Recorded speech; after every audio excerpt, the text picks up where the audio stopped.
Buenas tardes nuevamente a los señores, compañeros y compañeras participantes de este importante diplomado, en el cual tengo el honor de haber sido invitado por los organizadores, por CIBLEX, por su director, el director doctor Mike Hernández, quien me ha extendido esta cordial invitación.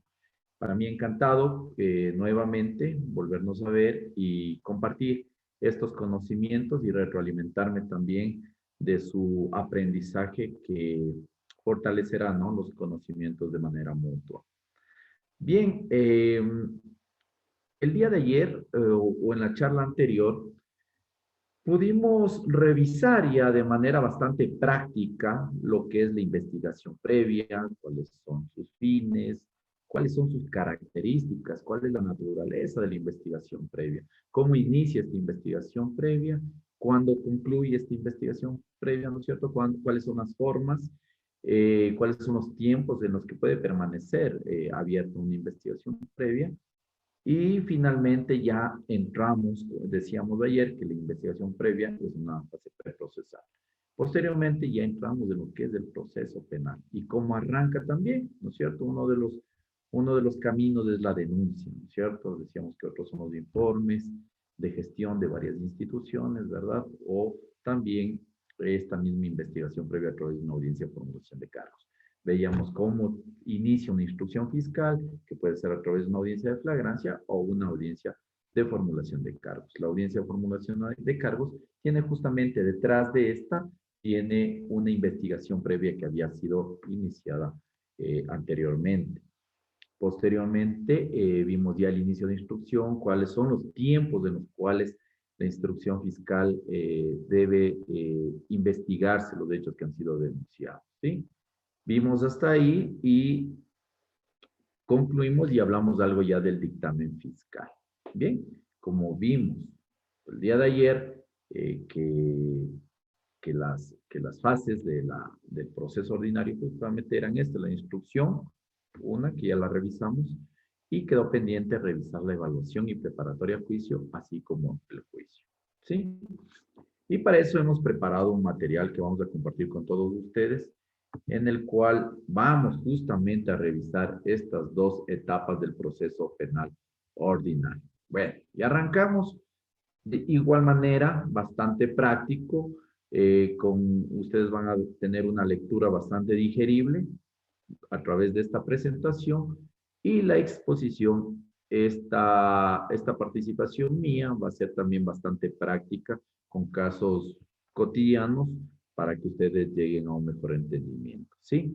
Bueno, arrancó, ya fue en sus marcas listos fuera. Arranca con instrucción fiscal un proceso penal y listos, nos vamos a investigar un presunto delito. La defensa a alimentar a esa investigación con elementos de descargo y la fiscalía con elementos de cargo, a pesar de que la Constitución, hablábamos ayer, ordena de que también deben fundamentarse esta instrucción fiscal con elementos de descargo. Bien, entonces, partimos, como digo, ya fue con el inicio de instrucción fiscal, nosotros arrancamos de cero.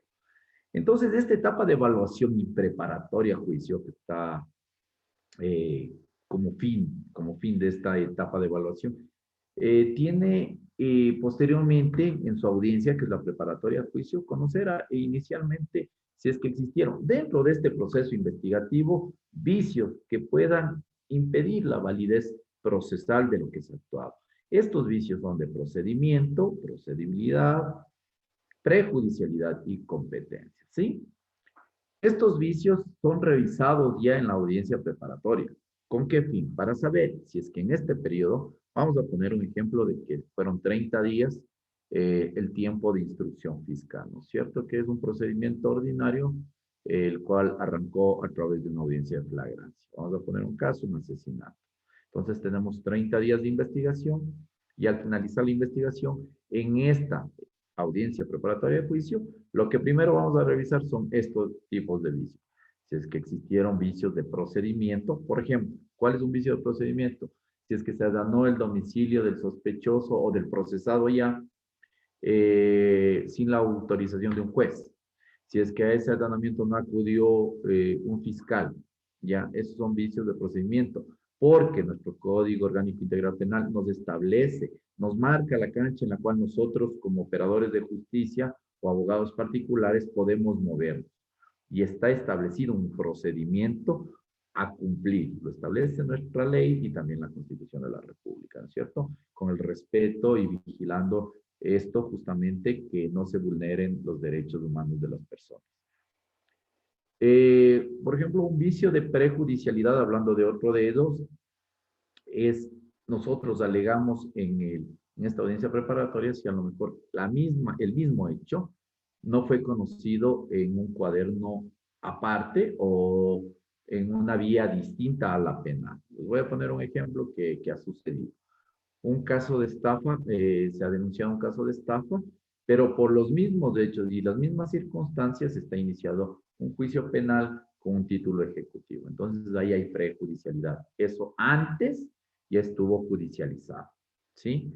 Entonces eso también nosotros alegamos porque eso interrumpiría el correcto desempeño del procedimiento, ¿sí? Son vicios que afectan la validez procesal. Y competencia, bueno, no todos nosotros sabemos las reglas de la competencia que también tenemos que estar atentos.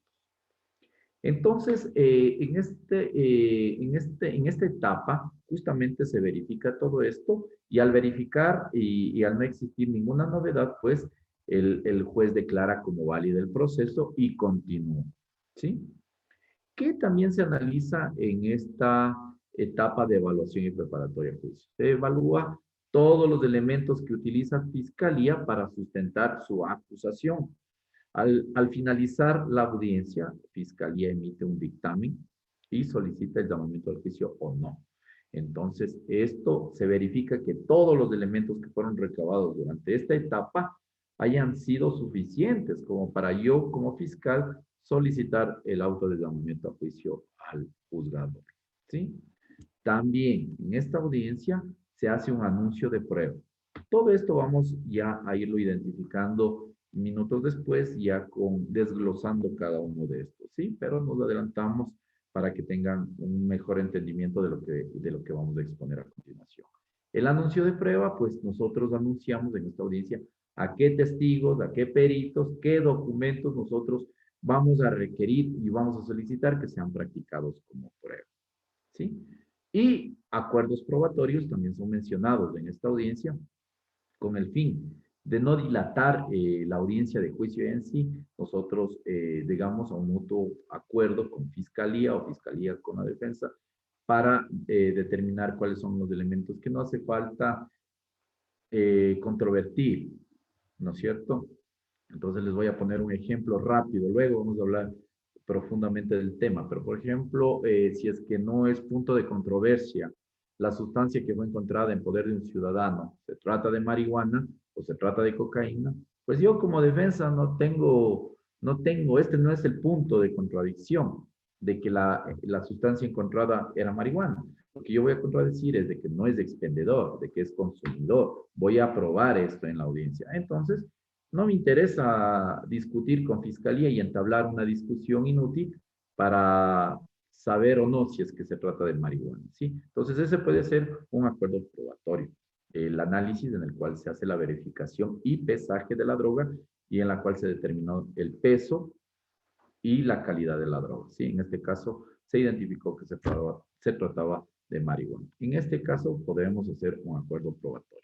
No podríamos llegar a un acuerdo probatorio de esta pericia, si que yo alego de que lo que le encontraron al señor fue, qué sé yo, otra cosa distinta, a otro vegetal que no, que sea marihuana. Yo alego de que la droga o la sustancia encontrada no era marihuana, se trataba de cualquier otra sustancia vegetal, pero menos marihuana, ¿sí? O la base de cocaína, yo alego de que no se trata de cocaína, se trata de yeso en su totalidad. Entonces, no podría llegar yo a ese acuerdo probatorio porque voy a requerir la presencia del perito para justamente en mi examen o en mi contraexamen tratar de sacar a la luz esa verdad, que la sustancia, después de un análisis, él pudo determinar de que no se trataba de base de cocaína. Hemos tenido muchos casos. Recuerdo hace un par de años que una persona fue aprehendida en el aeropuerto Mariscal Sucre con cápsulas en su interior. Le hacen la placa radiográfica y en efecto él tenía como 20 cápsulas en su interior.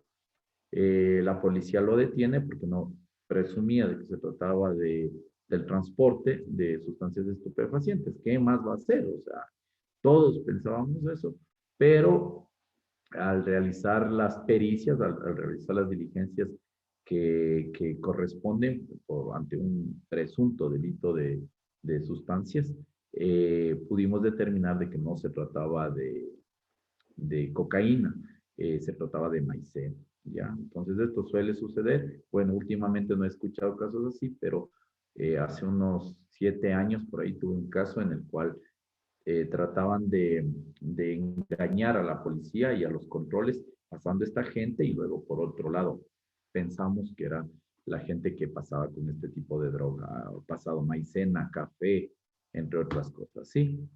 Entonces, es por eso que es importante la identificación de la clase de droga, de la cantidad, del peso exacto, además del tipo de droga. ¿Sí? En estos casos no podríamos llegar a acuerdos probatorios, cuando el punto de discusión sí es la naturaleza de la droga, el peso de la droga. Bueno, fiscalía, si ya el juez, yo como defensa digo que no existen vicios que puedan afectar la validez del proceso, porque yo solicité tales diligencias y fiscalía me despachó sin ningún problema, entonces no hay un vicio de procedimiento distinto. Si es que yo ante mi principio de libertad probatoria solicito A, B y C diligencias y la fiscalía se niega a darme paso a estas pretensiones, a estas diligencias que yo solicito para sostener mi teoría del caso. Ahí sí yo alego un vicio, que podría ser el vicio de procedimiento, porque se ha vulnerado el derecho a la defensa de mi defendido, no ha permitido que yo dé una defensa técnica, entonces en esos casos sí podríamos alegar un vicio. ¿Qué hará el juez? En esos casos, pues declara la nulidad.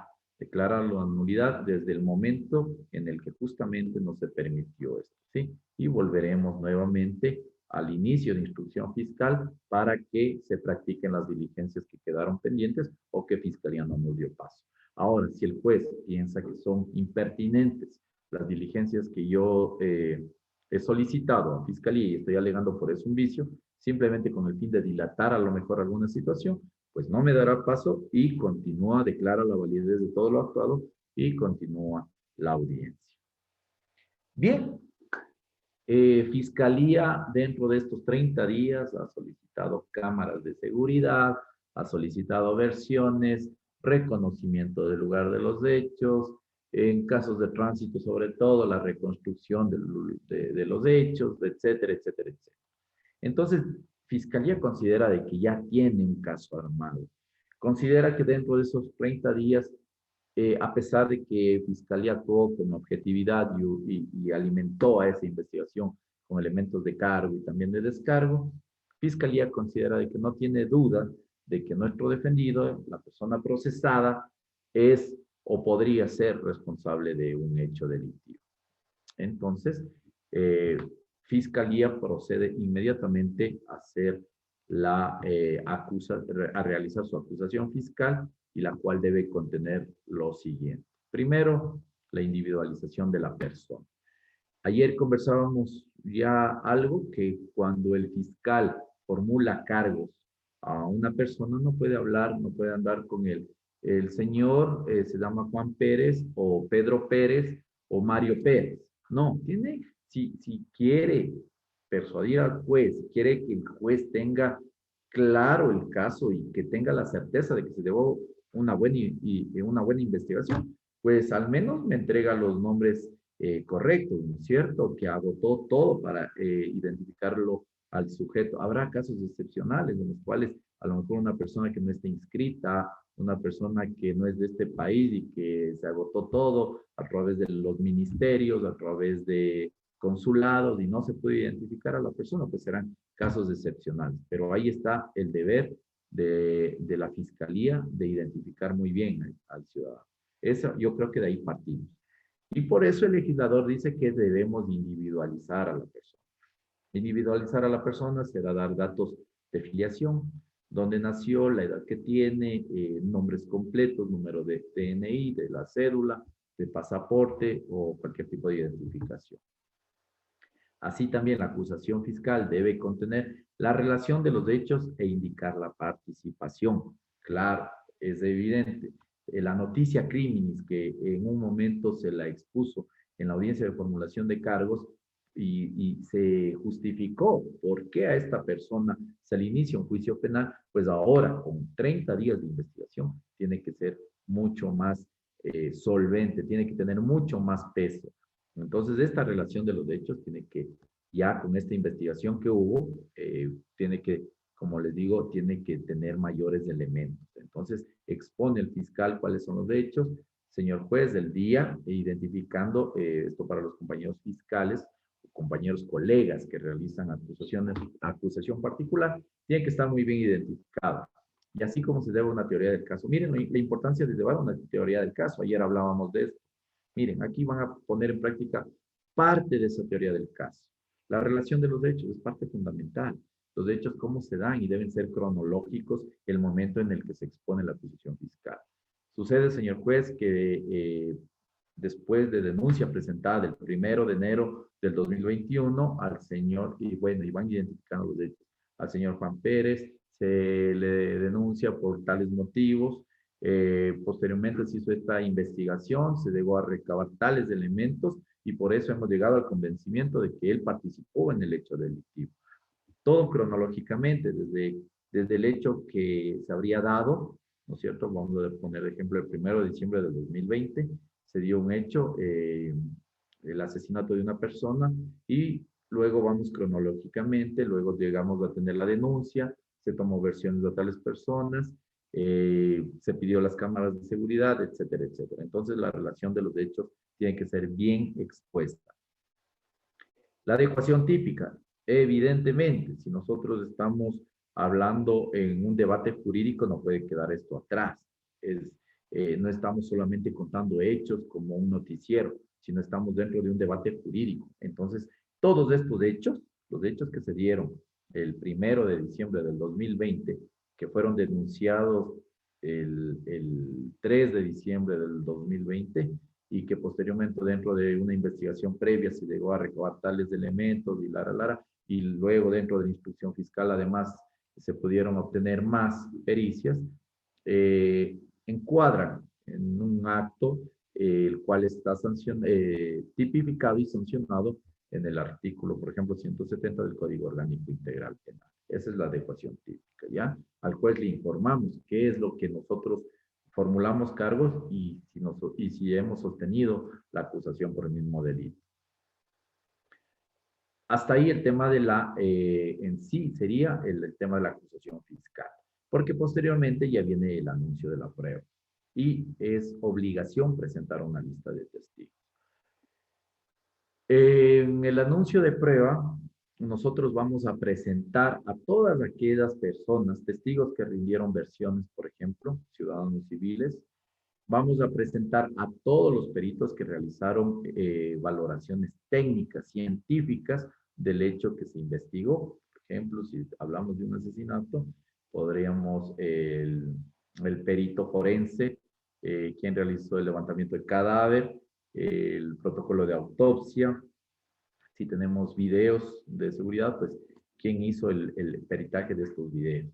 Entonces, nosotros presentamos esta lista de testigos en la audiencia preparatoria a juicio, dentro de esta fase, la cual estamos hablando, que es la de evaluación y preparatoria a juicio. Como el nombre lo indica, ¿qué estamos haciendo? ¿Qué está haciendo Fiscalía? Preparándose para juicio, ¿sí? Si es que existe un dictamen acusatorio. Y la defensa también, porque la defensa tendrá igual que presentar su anuncio de prueba y eso también es prepararse, es alistarse a una posible audiencia de juicio, ¿sí?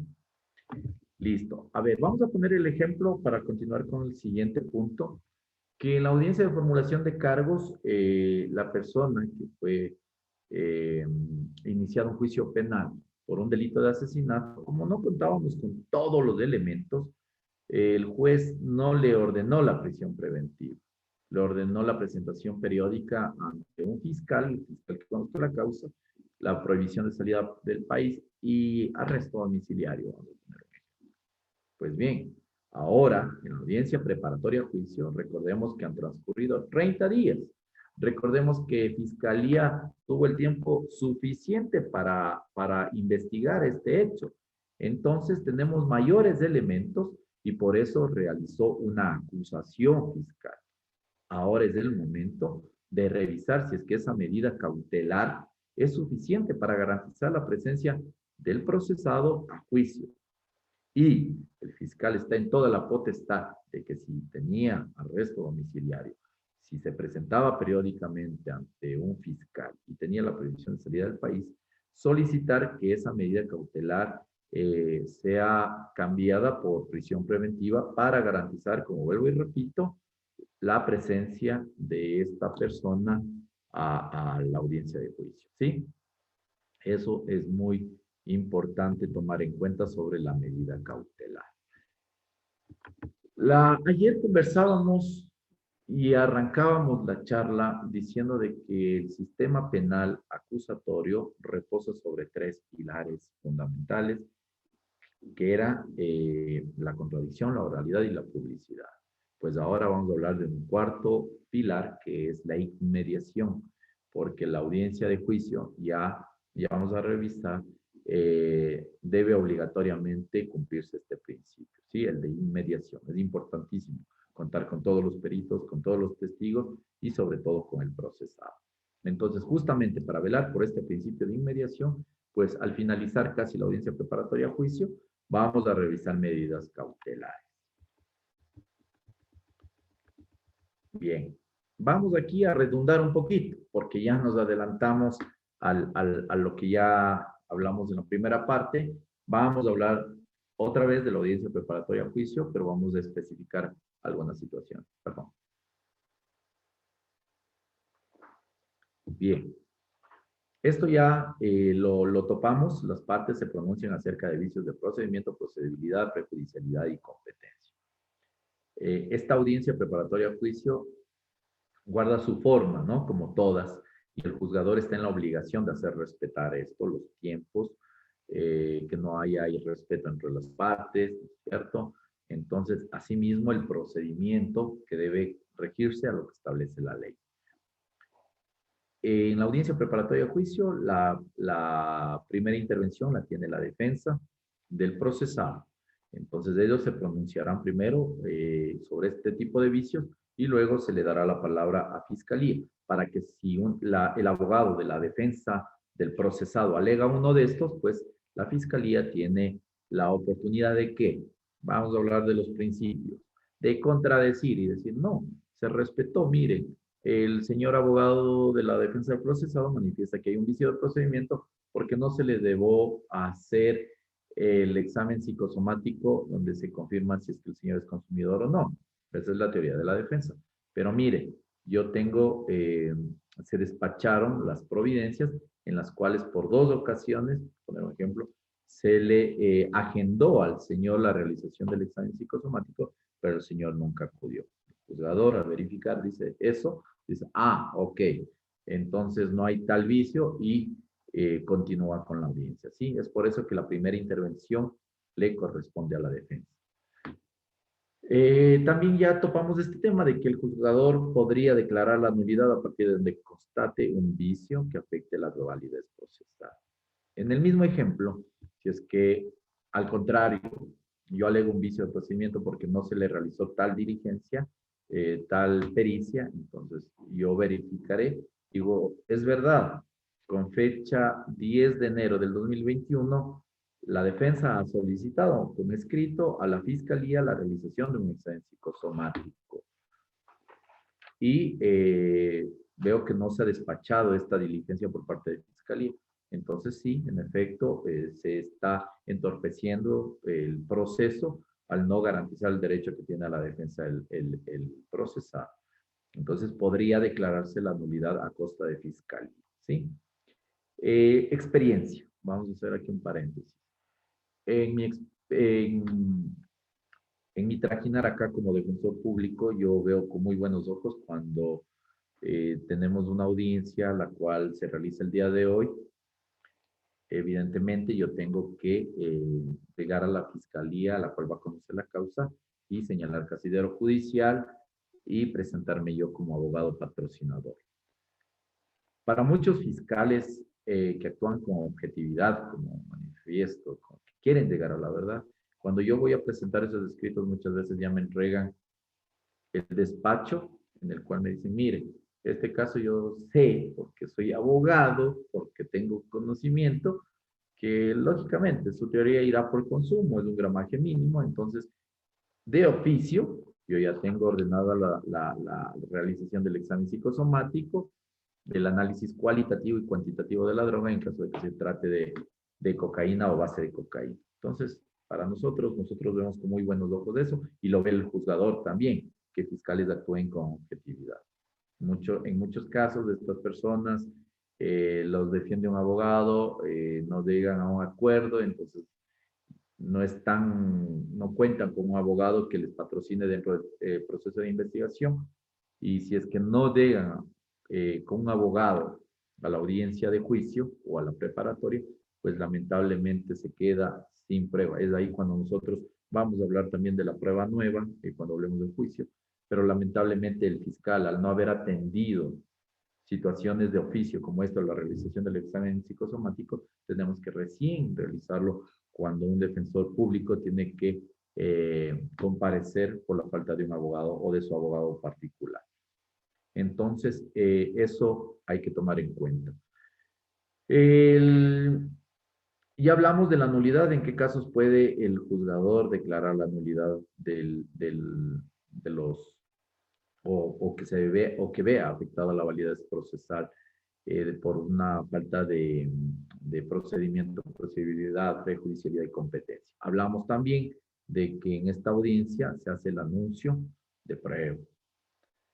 Esto es importante y de esto no hemos hablado. El juez, bajo ningún punto, puede solicitar la práctica de una prueba de oficio, ¿ya? Si yo soy el juzgador y yo veo que Fiscalía ha armado su caso solamente para justificar su teoría y que la defensa se me quedó un poquito dormida y no ha solicitado A, B o C diligencia, yo como juzgador no puedo pedirla de oficio. Yo me limito a ver lo que las dos partes anuncien como prueba, ¿sí? No puedo llegar a más, ¿sí? ¿Por qué razón? Lo hablamos también en la anterior charla, porque eso sucedía en un sistema inquisitorio penal. Ahora no, ahora dejamos que las partes se armen un debate y existe esa contradicción y respetamos el trabajo de fiscalía y respetamos el trabajo de la defensa, ¿sí? En esta audiencia también nosotros podemos pedir la exclusión de ciertas pruebas, ¿sí? Entonces, como hay un anuncio de prueba, yo ya sé, para que no exista indefensión, yo ya sé qué es lo que me va a presentar de aquí a un tiempo la fiscalía como prueba. Yo ya no me quedo en indefensión como antes, ¿no es cierto? Porque era un misterio, ¿qué va a presentar fiscalía? Entonces yo también tenía que suponer y tratar de jugar mis fichas adivinando y adelantándome la jugada. Entonces, no, ahora yo realizo y tengo todo el tiempo suficiente para preparar mi teoría del caso y mis testigos, mis peritos, sabiendo qué es lo que va a presentar la fiscalía. Si es que yo verifico que uno de los anuncios de fiscalía o de la defensa de cualquiera de las dos partes es impertinente, por ejemplo, yo anuncio como prueba en un caso de violencia intrafamiliar, anuncio como prueba documental un informe del anterior empleador en el que manifiesta de que mi defendido o el procesado tuvo problemas de drogadicción y que por eso le botaron del trabajo. ¿Qué es eso? Es una prueba impertinente. Entonces yo puedo solicitar la exclusión de esa prueba, ¿sí? Porque no tiene nada que ver con lo que nosotros vamos a ver en la audiencia de juicio, ¿sí? ¿Hubo o no hubo agresiones dentro del núcleo familiar? Nada más. solamente eso se va a debatir. Entonces, si yo veo que existen, porque sí ha habido casos en los que se anuncia como prueba situaciones como las que pongo en ejemplo, pues el juez en este caso puede excluir la práctica de esa prueba, ¿sí? También pruebas ilegales, pruebas ineficaces, ya puse el ejemplo. Notorios, ¿cuándo son notorios? Por ejemplo, yo solicito que la comparecencia del hijo para que dé fe de que él es su padre, ya en un caso de violencia intrafamiliar. Entonces, es un hecho bastante notorio. Todos, y tampoco ninguna de la otra parte ha puesto en contradicho eso, de que él es el papá del menor al cual le van a presentar como testigo, ¿sí? Entonces, son hechos notorios. Y, obviamente, pruebas que vulneren los derechos humanos. Todas estas, toda la práctica de todas estas pruebas pueden ser excluidas. Entonces, nosotros, como fiscales o como abogados, tenemos que estar atentos al anuncio de la prueba porque podemos pedir la exclusión de una de ellas, ¿no? No decir, bueno, respetamos, la prueba que ellos van a presentar en juicio y en juicio veremos y ahí nos vemos las caras. No es así, podemos dar de baja una, dos, tres solicitudes o testigos, peritos, documentos que puedan anunciar la otra parte. Bien, de esto también ya conversamos, que los acuerdos probatorios se da por mutuo acuerdo entre las partes, no impuestas. También en la experiencia, en el día a día, hemos llegado a audiencias en las que Fiscalía dice, no, esto no puedo llegar yo a un acuerdo. Incluso la defensa también dice, no, es verdad, no, yo no llego a este acuerdo, yo necesito que este perito esté en la audiencia de juicio. Y el juzgador va más allá de su trabajo y dice, no, pero pueden llegar a ese acuerdo, ¿por qué no van a llegar a ese acuerdo? O le dicen a una de las dos partes, a lo mejor a la fiscalía sí le conviene llegar a un acuerdo, pero la defensa se opone, dice, no, pero llegue a ese acuerdo, acuérdese que el policía manifestó de que ya le van a dar el pase de aquí a una provincia lejana, entonces lleguen a ese acuerdo. Entonces no pueden ser impuestas o justificarlo como les acabo de manifestar, porque a lo mejor el policía le van a dar el pase o porque el perito se va de vacaciones o alguna situación así. No pueden ser impuestas. Todos los acuerdos probatorios tienen que ser de mutuo acuerdo, ¿sí? Bien, todo esto analizando si es que, y hemos tratado en caso de que exista un dictamen acusatorio del fiscal, ¿no es cierto? Ayer hablamos del dictamen abstentivo ya. Bueno, si es que existe dictamen abstentivo o existe un dictamen acusatorio, pero el juez considera de que no hay mérito suficiente, de que todo lo recabado por fiscalía no amerita llevarlo a juicio, pues ordena y dicta un acto de sobreseimiento, ¿sí? ¿Cómo llegamos a este acto de sobreseimiento? ¿Cuándo el sobreseimiento? Primero, cuando hay un dictamen abstentivo del fiscal. ¿Sí? Yo digo, señor juez, estos hechos, todos los hechos que se investigaron, si bien es cierto, nos duele que exista una persona fallecida, de que haya perdido la vida de esta manera. Sin embargo, de toda la investigación de estos 30 días, no hemos podido llegar al convencimiento de que Juan Pérez sea responsable de estos hechos. En verdad, se pudo justificar que el señor Juan Pérez, por ejemplo, estuvo en otra ciudad y difícilmente podría haber actuado en este hecho lamentable, ¿sí? Encontramos el vehículo estacionado fuera del lugar donde se dio el asesinato, pero hemos podido determinar otras situaciones, como por ejemplo de que el vehículo lo tenía rentado para realizar como medio de transporte, como un Uber, por ejemplo, ¿sí? Entonces, todo eso se recabó en estos 30 días y con eso Fiscalía no le queda sino dictar realizar un dictamen abstentivo, ¿sí? Cuando también un sobreseimiento, cuando estos hechos no constituyen delito, ¿no es cierto? O no son suficientes, ya los hablamos. Cuando no existe tipicidad, podemos considerar de que sí, que puede haber sido una conducta que nosotros en un momento pudimos haberlo considerado con juicio de reproche, pero no han constituido delito. Cuando no son suficientes, ya los hablamos, ¿sí? ¿Qué solicitamos inmediatamente o cuál es el efecto posterior al auto de sobreseimiento? Es la revocatoria de medidas cautelares. Si en la audiencia de formulación de cargos se le privó de la libertad a este ciudadano, porque digamos es un asesinato, es un hecho que mañana va a salir en los medios de comunicación, en prensa, entonces hay que privarlo de libertad, aparte tiene una pena alta, entonces hay que privarlo de la libertad. Tenemos elementos del vehículo afuera, testigos que dicen que parece que le vieron a él, no, entonces tenemos elementos, le privamos de la libertad. Luego de esta investigación que realizamos, pues ahora sabemos de que el señor Juan Pérez no ha actuado en este hecho. ¿Qué hacemos?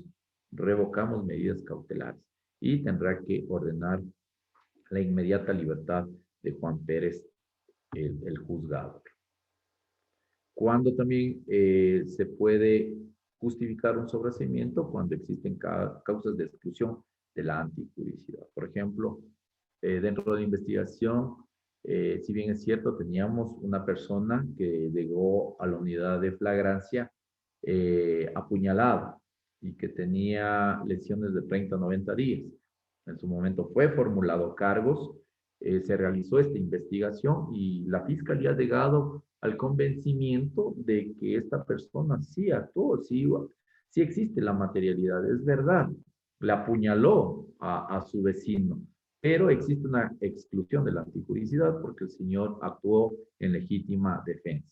Si hemos podido justificar legítima defensa, pues existe exclusión de antijuricidad y pues en ese caso también pueden ordenar el auto de sobreseimiento, emitir el auto de sobreseimiento. Cuando se dicte el auto de sobreseimiento, pues existen también estos otros dos efectos. El juzgador emite ya su auto de sobreseimiento y el juzgador tiene que calificar la denuncia y la acusación. Hablamos de la acusación particular y la denuncia. Si es que esta fue maliciosa, al supuesto o al presunto denunciante le corresponde el pago de costas procesales. Y si es que es temeraria, que es mucho más grave, pues le corresponde o está en libertad más bien el procesado de iniciar acciones penales inmediatamente.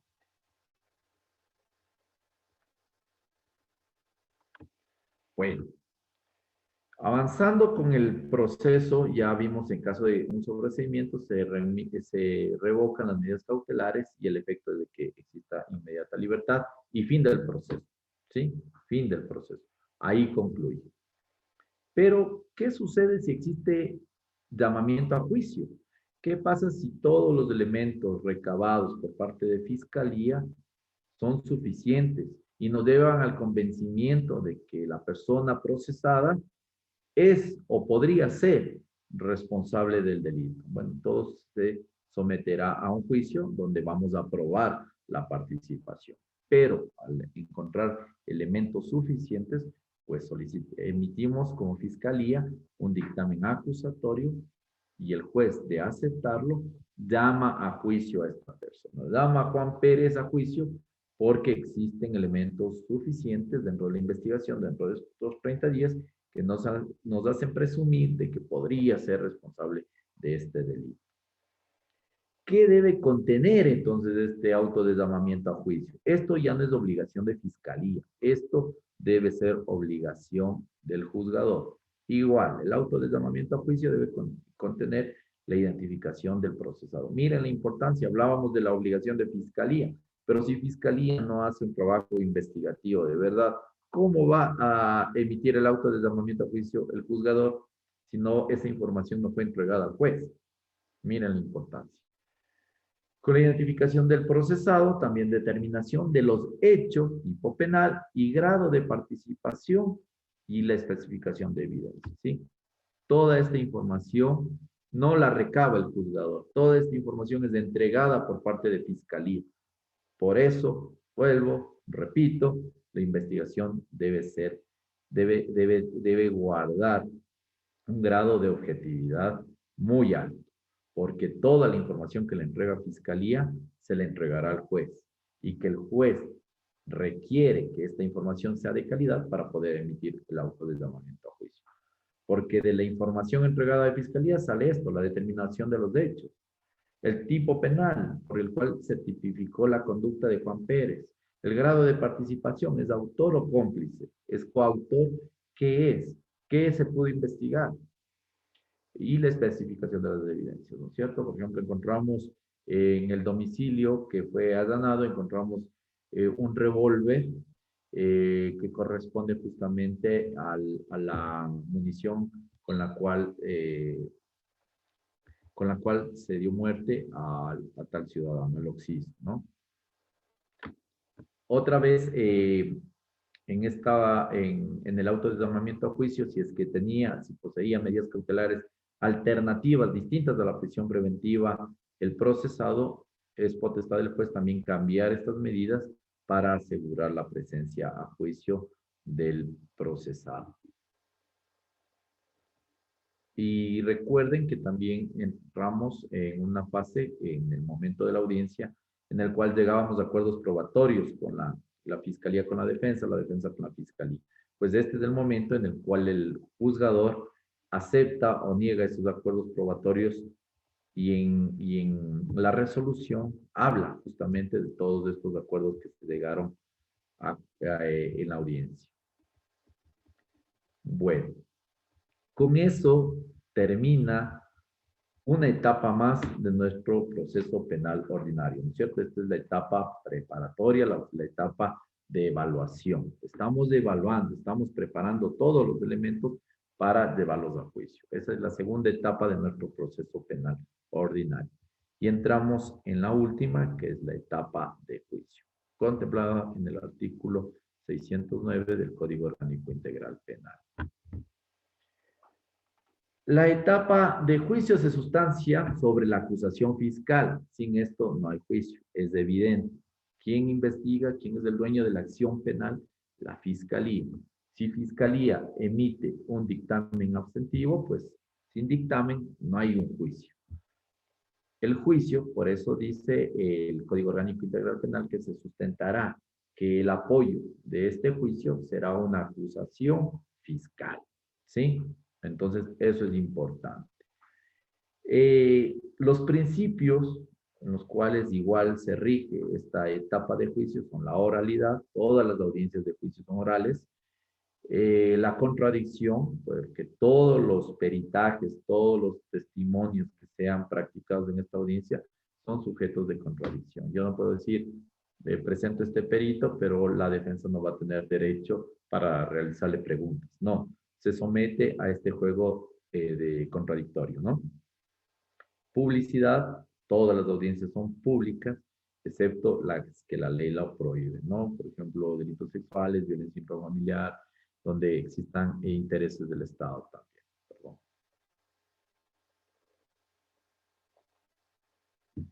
Bien. Bueno, estamos todavía en el génesis de todo lo que va a ser una audiencia de juicio. ¿Quiénes participarán en esta contienda legal? El fiscal, el acusador particular en caso de haberlo, la víctima, la defensa del procesado. Esas son las partes procesales, ¿sí?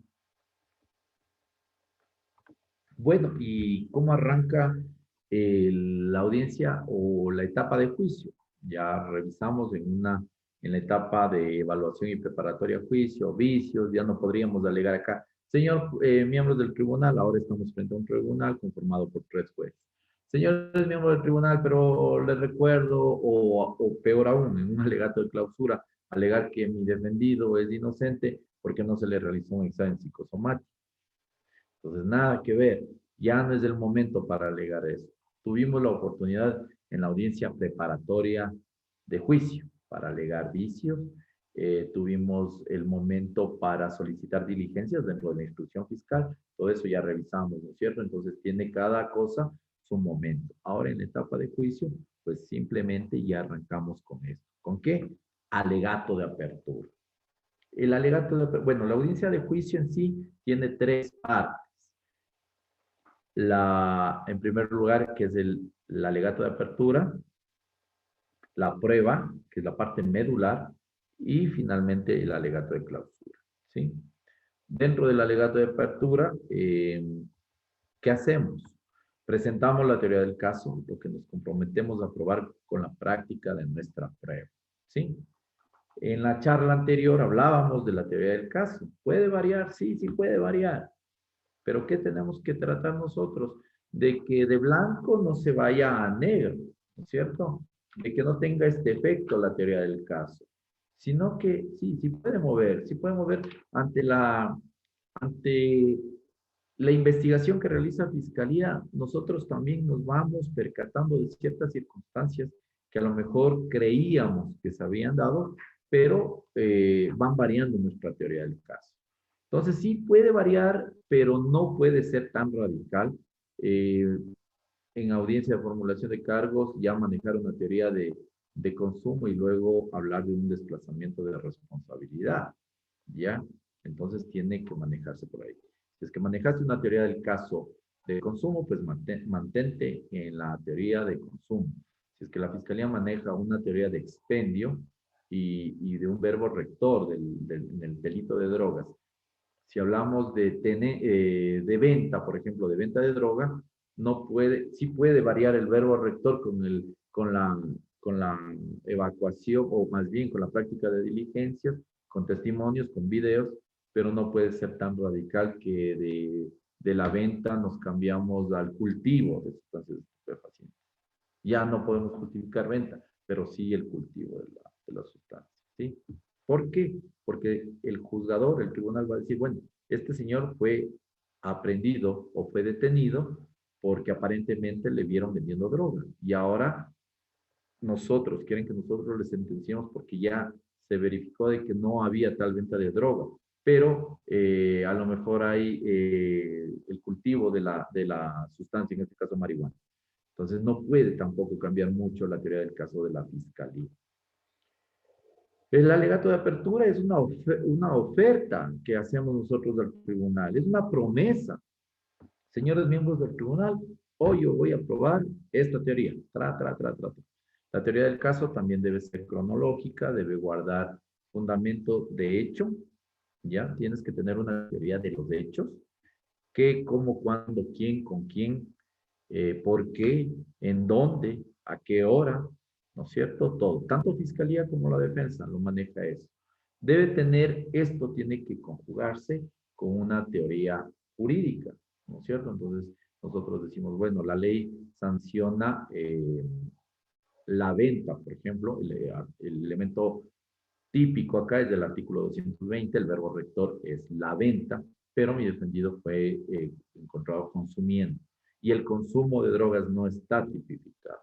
Entonces, ustedes van haciendo su teoría y su alegato de apertura por ahí, que el día tal fue encontrado mi defendido Juan Pérez, identificando nosotros también como defensa. Ya hemos hablado de que la fiscalía identifica muy bien al procesado, nosotros también lo identificamos. Nuestro cliente, nuestro defendido, Juan Pérez, fue encontrado en el sector de la Marín el 1 de enero del 2020, cuando él se aprestaba a tomar un autobús con su cónyuge, María Zapata. Él fue detenido su tránsito y fue encontrado en poder de 5 gramos de marihuana, los cuales le sirven para su consumo inmediato, ¿sí? Entonces, todo eso estamos, lo cual, entonces, de ahí cambiamos a la teoría jurídica, lo cual no se encuentra tipificado. No existe un verbo rector en el cual se sancione el consumo de sustancias estupefacientes. Luego vamos a los hechos fácticos también, que hablamos también en el momento que hablamos sobre los hechos. El señor es un consumidor, él consume desde hace 15 años, y también luego vamos a la teoría probatoria, lo cual nosotros probaremos a través del perito médico legal, de los testigos, etcétera, etcétera. Todo eso dentro de un alegato de apertura. La verdad, la elaboración de una teoría del caso es un tema bastante técnico que nosotros tenemos que ponerlo en práctica y ser muy hábiles para preparar eso, ¿sí? Porque, como les dije, esta teoría puede ir cambiando incluso en el desarrollo de la audiencia y con lo que nosotros estamos probando. Eso es el alegato de apertura. Vuelvo y repito, si hay que ponerle una sola palabra, es promesa. ¿Qué vamos a probar? La práctica de pruebas Eh, Terminamos la primera parte, que es el alegato de apertura, sobre el tema esto. Bueno, vamos a hablar del alegato de apertura, de las pruebas y del alegato de cierre, alegato de clausura, ¿no es cierto? Sobre esto, yo constaté dentro de la MADA que ustedes van a recibir que tienen excelentes expositores en técnicas de litigación oral. Para ustedes acudir a una audiencia de juicio tienen que ser preparados en técnicas de litigación oral. Y ayer conversábamos de que será necesario que solo el juez, el fiscal y el defensor tengan estas técnicas de litigación.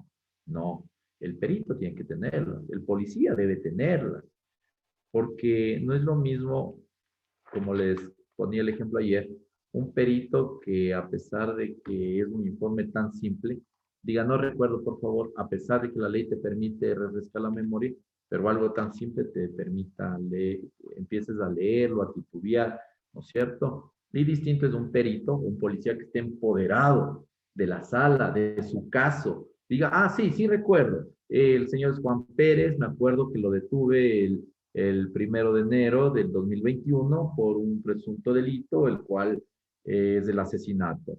Él fue encontrado en estas circunstancias. El policía empieza a detallar. A mí, como abogado de la defensa, o sea, sí me haces para atrás y a pensar un poquito en que va a ser muy complicado realizarte un contraexamen. Pero si te veo titubeando, pero si te veo que estás nervioso y que estás aterrado de actuar en una audiencia de juicio, pues yo diré como abogado, la tengo fácil y aquí va a ser el punto flaco de la fiscalía. Entonces es importante, hace muy bien Silvlex de capacitarles en técnicas de litigación oral. Así que por esa razón es que ahora estamos hablando simplemente de manera general sobre la audiencia de juicio, pero ustedes tendrán el momento para empaparse de todo esto, de técnicas de litigación oral. Conmigo vamos a revisar brevemente el desarrollo o el proceso penal ordinario sin llegar a temas de litigación oral. Bien, en la práctica de pruebas ya arranca la segunda parte de esta audiencia de juicio porque ya vamos a hablar de pruebas. Entonces, previamente la víctima, los testigos y peritos presentan juramento para decir la verdad, ¿sí? Están obligados a decir la verdad y para eso el tribunal les toma juramento, ¿sí?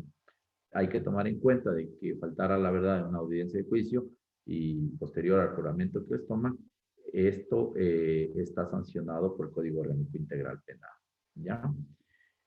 La declaración personal no es sustituida por lectura de versiones, excepto, perdón, la prueba anticipada. ¿Sí? Si estamos hablando de que el sistema penal es oral, una, y contradictoria, nosotros no podemos decir, bueno, si es que usted no puede venir porque le dieron el pase, entonces mande una hojita con todo su testimonio porque no va a someterse a contradicción. Yo no puedo someterle a contradicción a esta hoja, donde está la declaración del policía. Entonces es importante que el policía, el agente apresor, acuda a esa audiencia.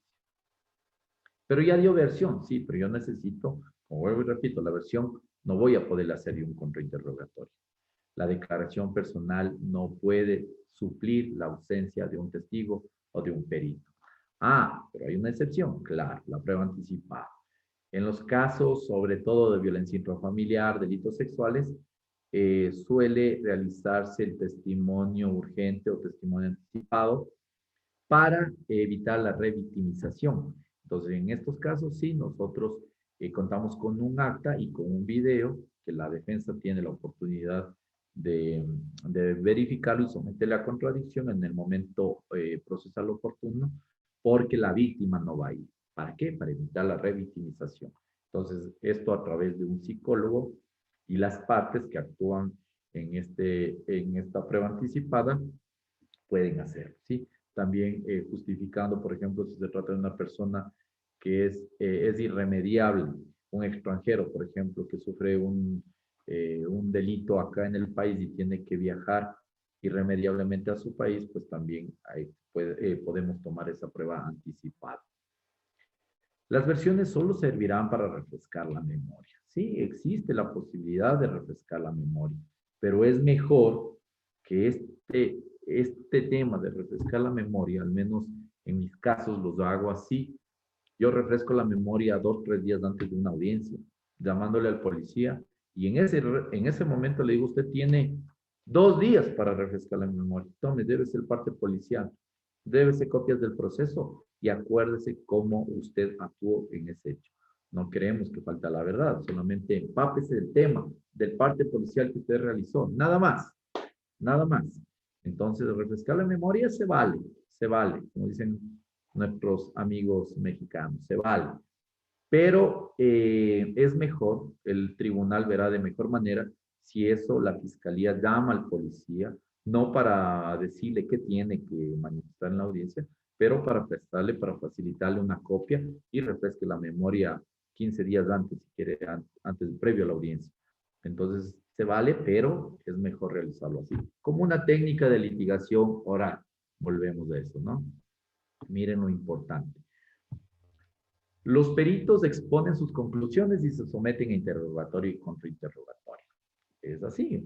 Los peritos en un sistema penal contradictorio, no podemos decir, bueno, yo le voy a presentar a mi perito, el médico legista que va a decir que no es consumidor y se va a su casa. No, eso es el interrogatorio, porque lo presentó la fiscalía, pero luego se someterá al contraexamen de la defensa, en la cual tratará de sacar de que por qué razón o de qué forma llegó a esa conclusión cuando el procesado es evidente que se trata de un consumidor. ¿Sí?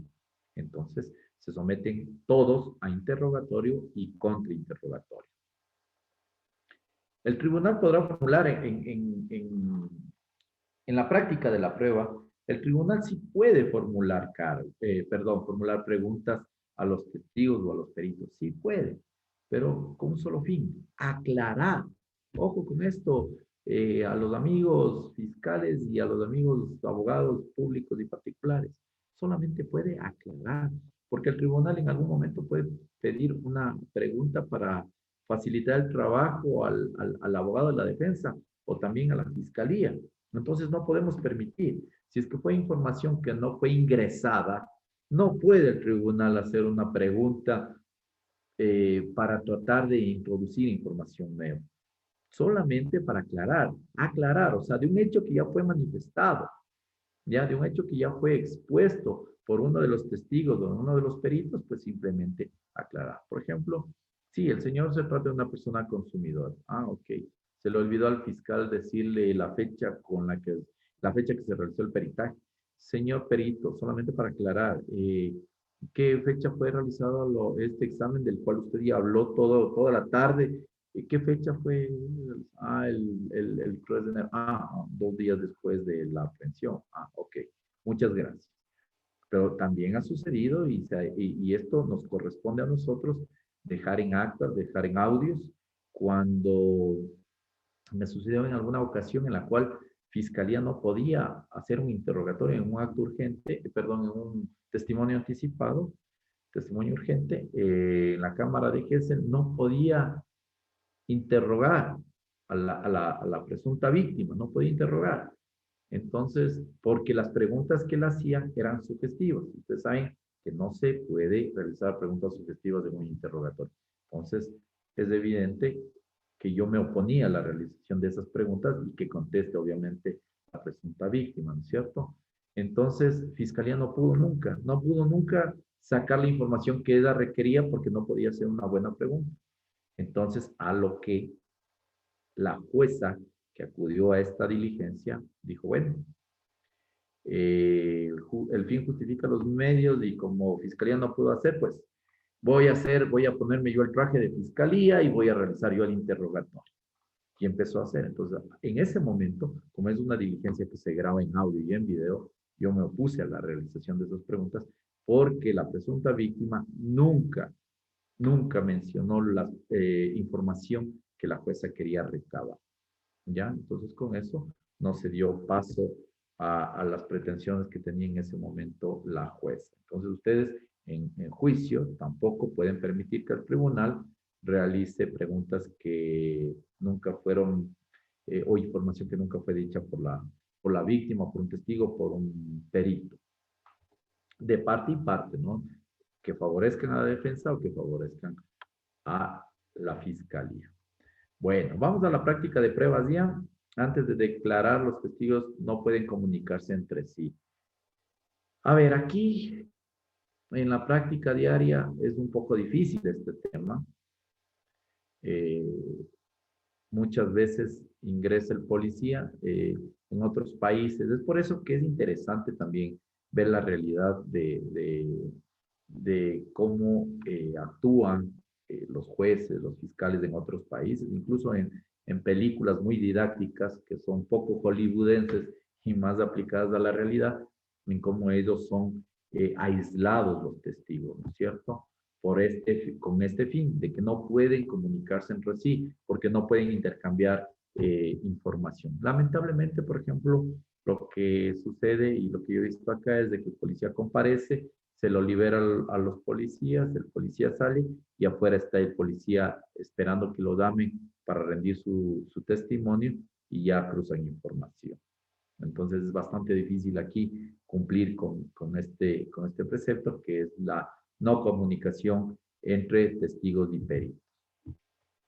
Segundo, la prueba documental deberá ser leída solo su parte relevante. Claro, igual, habemos abogados que a veces creemos que se lea todo un texto, ¿no es cierto?, de un documento que requerimos que sea ingresado como prueba documental. Entonces es mejor e incluso tiene mayor impacto si leemos la parte pertinente. ¿Ya? Pedimos que solamente se lea lo subrayado. Entonces, sí, en el informe tal se da cuenta de que el señor Juan Pérez estuvo 3 meses en una clínica de rehabilitación para la adicción a las drogas. Fin, no más. No hacer leer toda la historia clínica, cuándo ingresó, en qué condiciones ingresó, no. La parte relevante, lo que queremos nosotros que resalte de todo este documento. Tercero, los videos son incorporados previa acreditación. Claro, nosotros no podemos decir, bueno, y solicito que este video sea ingresado como prueba. No, estos videos deben ser sometidos a un peritaje y serán tomados en cuenta estos videos cuando la persona, el perito que realizó esta diligencia, manifiesta de que sí, que en efecto estaba en cadena de custodia, se respetó esta cadena de custodia, se realizó la transcripción de video y posteriormente nosotros de ahí podemos solicitar que se incluya como prueba. La prueba no solicitada oportunamente podrá ser incluida a petición de las partes, pero cuando se cumplen dos requisitos. Cuando esto se llama la prueba nueva, ¿no? Lo que conocemos como prueba nueva. Cuando el tribunal nos permite, recuerden que en la audiencia preparatoria a juicio, ahí nosotros ya anunciamos prueba. Y eso es lo que tenemos que respetar, tanto la fiscalía como la defensa, porque caso contrario hay indefensión. Si es que la fiscalía me dice, y también quiero que pase este testigo. No, me dejó en indefensión porque yo no tenía conocimiento de que me lo iban a presentar. Entonces, cuando el tribunal acepta, cuando el tribunal acepta que este nuevo testigo pueda comparecer a la audiencia de juicio. Solamente cuando se justifique que no se conocía la existencia en este momento, hasta este momento, de un testigo, por ejemplo, que vio quién disparó el arma. En esos casos, el tribunal acepta que se lo presente como testigo, ¿sí? Cuando fiscalía justifique de que es prueba nueva, de que no, este testigo no lo ubicamos, no existía, nadie dio señas de que había esta persona, o un video que ahora conocemos que una persona que transitaba por el lugar pudo filmar el asesinato. Entonces, en esos casos, sí, el tribunal puede aceptar la práctica de esta prueba.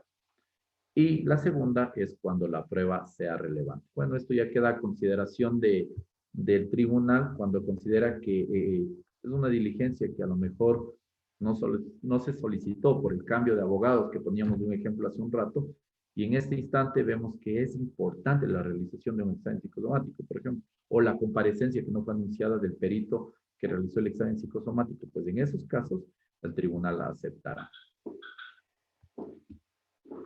Con esto concluye la práctica de la prueba. Y vamos a la parte final, que es el alegato de cierre. En el alegato de cierre, ¿qué se debate? Pues bueno, nosotros actuamos, practicamos prueba y toda la información que pudimos recabar con la práctica de esa prueba, pues la tenemos lista. ¿Y para qué la tenemos lista? Para exponerla, para lanzarla, para que impacte con el fin de persuadir al tribunal y se cumpla lo que yo manifesté en mi alegato de apertura, que es la promesa justamente de cumplir con toda la teoría del caso. Entonces, en el alegato de clausura, el alegato de cierre, vamos a debatir sobre la existencia de la infracción. El fiscal obviamente dirá que sí hubo el cometimiento de una infracción, la cual se encuentra tipificado en tal delito y con tal pena, ¿no es cierto? La responsabilidad de la persona. También deberá justificar fiscalía de que existe materialidad, existe un cadáver, existe un occiso, y que esa materialidad, a través de un nexo causal, se la puede determinar en la persona de Juan Pérez como responsable de este hecho. Materialidad y responsabilidad. Lo que nosotros conocemos acá es el nexo causal entre estas dos situaciones, ¿ya? Entonces, todo esto se expone en el alegato de cierre, en el alegato de clausura. Estamos hablando de la fiscalía, ¿no? Manifiesta que existe una infracción tipificada en tal artículo, que el señor se probó con el testimonio de tantos testigos que vieron que salió del domicilio con el arma, aparte estaba su pantalón ensangrentado y escuchamos a un testigo, al otro testigo, al policía, al agente apresor, que llegó al domicilio, que con la orden de allanamiento, luego entraron al domicilio y vieron el arma, incluso tenía todavía máculas de sangre, etcétera, etcétera. Todo lo que pudimos probar en la audiencia de juicio. La responsabilidad de la persona, ya les hablamos, materialidad, responsabilidad, nexo causal y la pena aplicable finalmente. Fiscalía solicitará que se le aplique la pena contemplada para este tipo de delito. La defensa, de igual manera, dirá que no existe el cometimiento de esta infracción, que si bien es cierto, existe materialidad porque hubo un asesinato, pero no existe esto, el nexo causal, que llegue al convencimiento del tribunal de que mi defendido es el responsable del cometimiento de este delito. Que existe duda razonable de que los testigos que yo presenté, en cambio dicen que no, que conocían de que él rentaba su vehículo como Uber, que ese momento él estuvo fuera de la ciudad, y yo doy fe de que él vino a mi restaurante a esa hora, ese día, ¿no es cierto? Entonces, todo eso nosotros presentamos en el alegato de cierre, todo lo que pudimos nosotros recabar en la investigación y además probar en la audiencia de juicio. Y que por lo tanto se debe, ya no hablamos de pena aplicable, ¿no? Sino de que se debe ratificar su estado de inocencia. Eso en el alegato de clausura.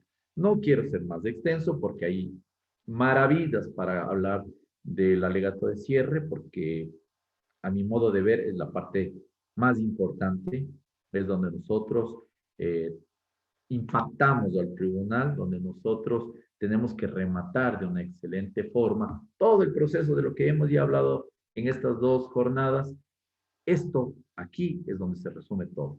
Desde que se le formuló cargos, toda la investigación, toda la audiencia de juicio, todo lo que se probó, si no puedes concluirlo correctamente, pues no ha tenido sentido nada de lo que vimos en todo este ciclo. El alegato de cierre para mí es la parte, no es lo más, no, a lo mejor no es lo más importante, pero sí guarda gran trascendencia y tienes que emitir un buen alegato de cierre, impactar.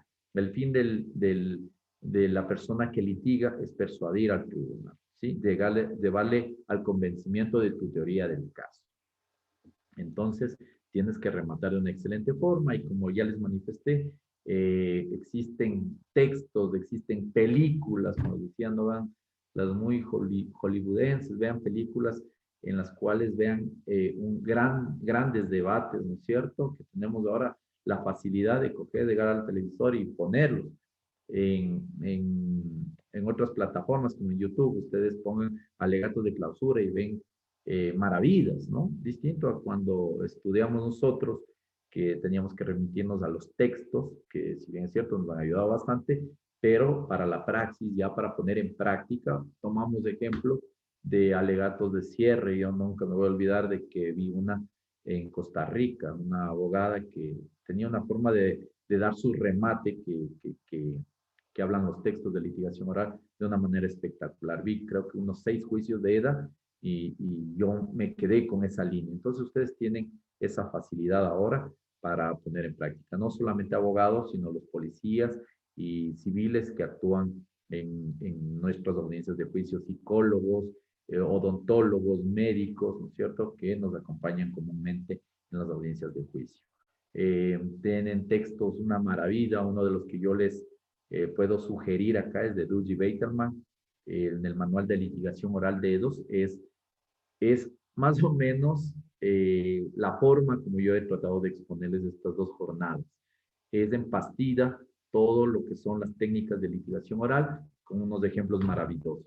Me comprometo yo a los organizadores del evento enviarles este texto para que sea compartido con todos ustedes, ¿sí?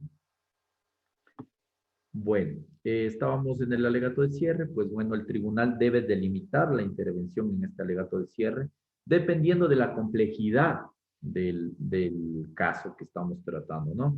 No es lo mismo un alegato de cierre que de un hurto, por ejemplo, en el cual puedes concluir, qué sé yo, en un máximo de 10 minutos, a un alegato de cierre en un caso de peculado, en el donde estén involucrados, qué sé yo, 15 procesados, y aparte sean instituciones del Estado que comparecen con todos sus abogados.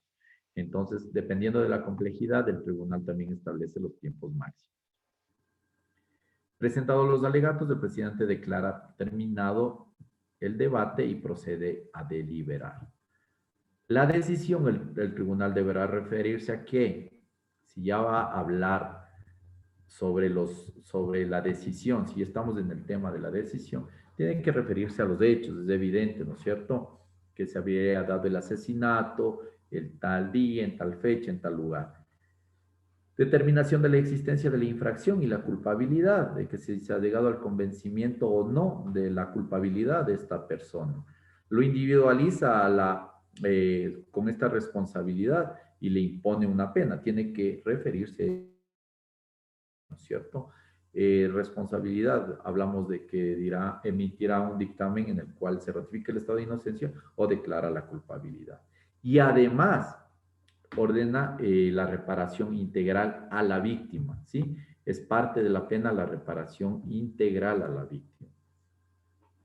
¿Qué pasa si se ratifica el estado de inocencia? Pues se dispone la inmediata libertad, se revoca todas las medidas cautelares y de protección. Y así no esté la sentencia ya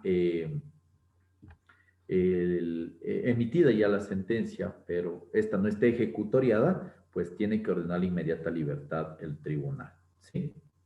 Hay que determinar con precisión el tiempo de la pena también. El juez debe determinar con precisión, es importante esto.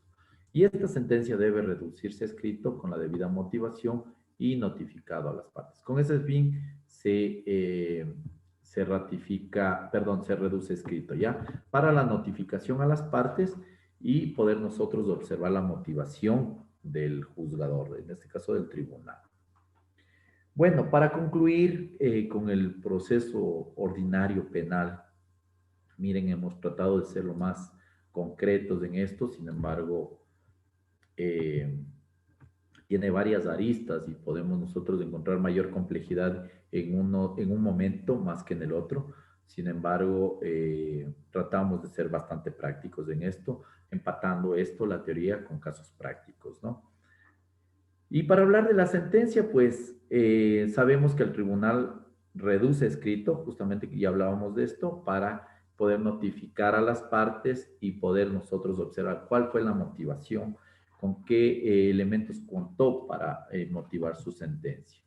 ¿Qué contiene esta sentencia? Lo más importante, la mención del tribunal, el Tribunal Tercero de Garantías Penales del Cantón Quito, en la unidad judicial, la fecha, 1 de enero 2021 a las 15 horas, ¿no es cierto? Nombre del sentenciado, Juan Pérez. El hecho punible y actos cometidos, evidentemente, se trata de un asesinato. vista de que el señor se habría dirigido hasta tal lugar, habría disparado y se habría dado la fuga. Consideraciones por las que se da aprobada o no la materialidad y la responsabilidad.